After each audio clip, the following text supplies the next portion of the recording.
Patiala jail में समाअत थी और हमेशा की तरह जैसे आपको पता है कि हमें इस नाके के ऊपर 1 किलोमीटर पहले ही उतार दिया जाता है और लीगल टीम को जिस तरह मरहलावार अंदर भिजवाया जाता है, प्रोसिक्यूटर के लिए प्रोटोकॉल और वकला को 4-4 घंटे 5-5 घंटे इंतज़ार के बाद भिजवाया जाता है हमारे वकला को। कसूर सिर्फ क्या है कि हम इमरान खान की वकालत करते हैं।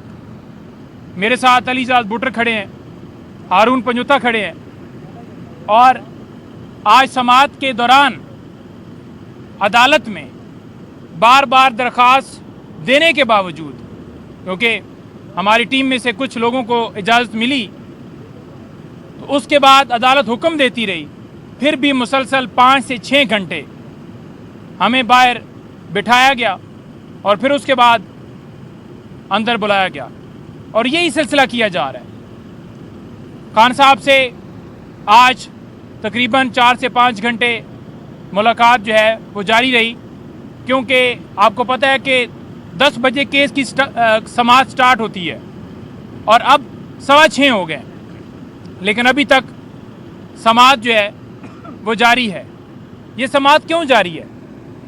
ये समाअत इस वजह से जारी है क्योंकि ये चाहते हैं कि जल्दी से जल्दी केसेस जिनमें सज़ाएं सुनानी हो वो डिसाइड किए जाएं, सज़ाएं सुनाई जाएं, और जहां इद्दत वाला केस हो, साइफर वाला केस हो, जहां पर वो देखें कि ज़मानत का मामला है या सज़ाओं की मुअत्तली का मामला है, तो फिर उस केस को लटका दिया जाता है।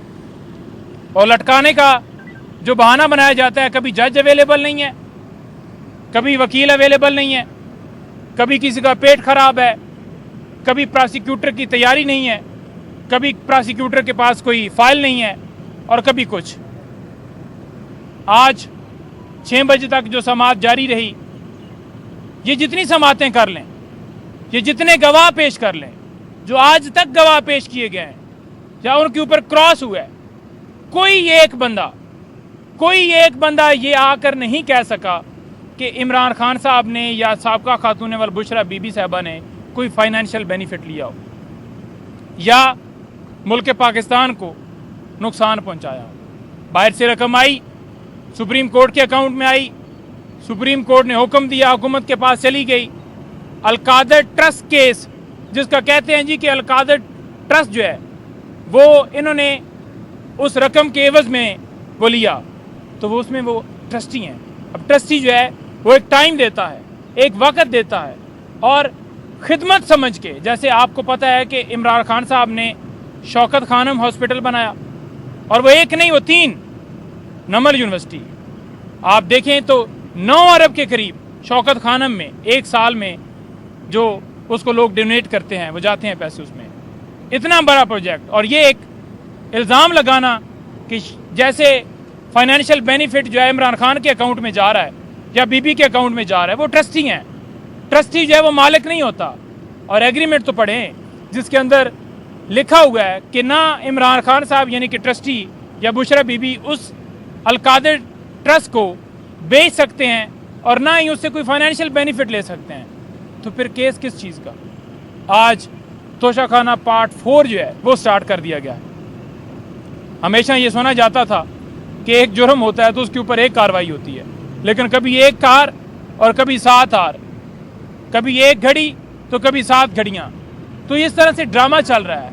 और ड्रामा क्यों रचाया जा रहा है? क्योंकि इमरान खान मुल्क के अंदर रूल ऑफ लॉ के लिए, कानून की बालादस्ती के लिए खड़ा हुआ है, डटा हुआ है, और वो कहता है कि हमारे इदारे आज़ाद हों, हमारे मुल्क की जो खारजा पॉलिसी है वो आज़ाद हो, हम अपनी मर्जी से जिस मुल्क के साथ तल्लक बनाएं, लेकिन बराबरी की बुनियाद के ऊपर।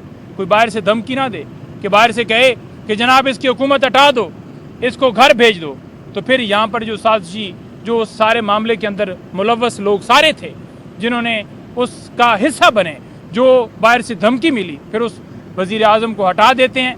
और साइफर केस के अंदर वही प्रोसिक्यूटर जाकर अदालत में ये कहते हैं कि जो साइफर के कंटेंट्स थे, वो जो उसके अंदर लिखा हुआ था कि अगर वज़ीर आज़म को नहीं हटाओगे, यानी कि इमरान खान को नहीं हटाओगे, तो नताइज भुगतोगे। तो ये प्रोसिक्यूटर ने मान लिया है।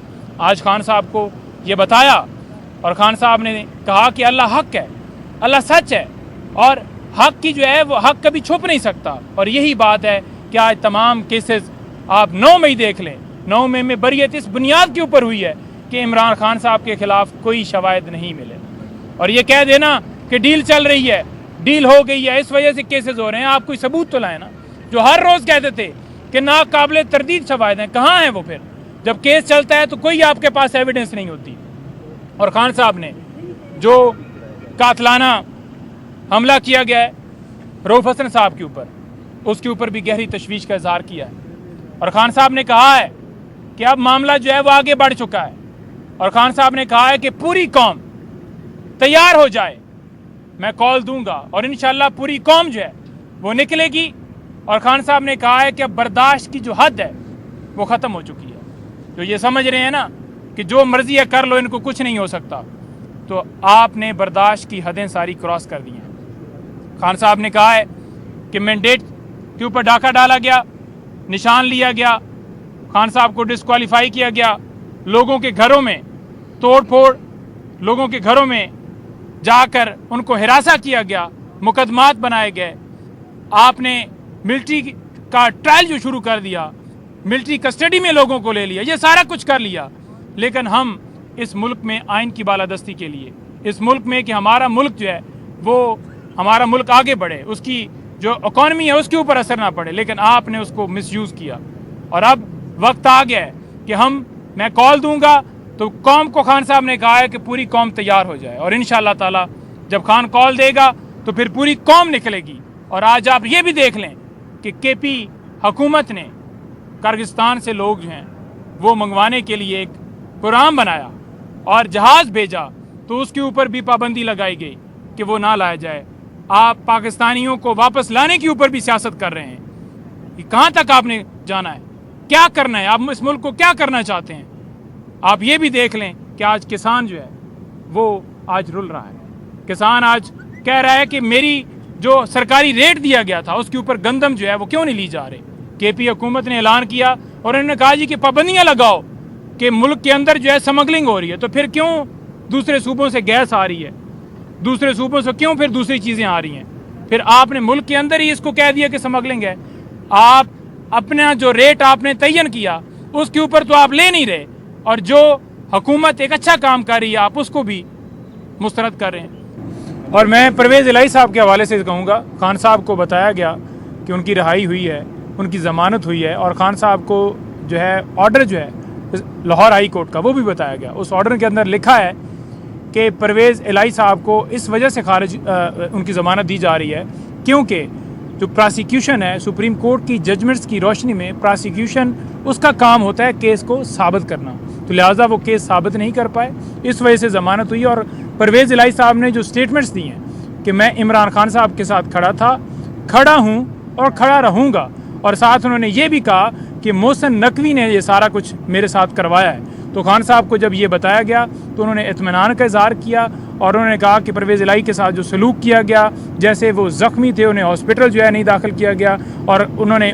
उसके ऊपर जो है मुतमईनी का इज़हार किया। और दूसरा जो ये रोज़ाना कहते हैं जी खान साहब को बड़े प्रोटोकॉल हासिल हैं, बाहर से कहते थे केस ही उतार दूंगा, ये कर दूंगा, वो कर दूंगा, तो खान साहब ने कहा कि डेथ सेल में जो चक्की होती है उसमें खान साहब को रखा गया है। खान साहब ने मुझे बताया और खान साहब ने कहा कि मैं ये नहीं डिमांड कर रहा कि मुझे इस चक्की से निकालो, लेकिन ये मैं ज़रूर बताऊंगा कि नवाज़ शरीफ या ये सारे जितने थे इनको प्रोटोकॉल हासिल थे, ये एसी वाले कमरों में थे और इनको वीवीआईपी प्रोटोकॉल के अंदर रखा गया था और इनके लिए अलहदा से क्लास थी, और खान साहब डेथ सेल के अंदर खड़े हैं और खान साहब ने कहा कि मैं किसी सूरत कंप्रोमाइज़ नहीं करूँगा, इस कौम के साथ डट के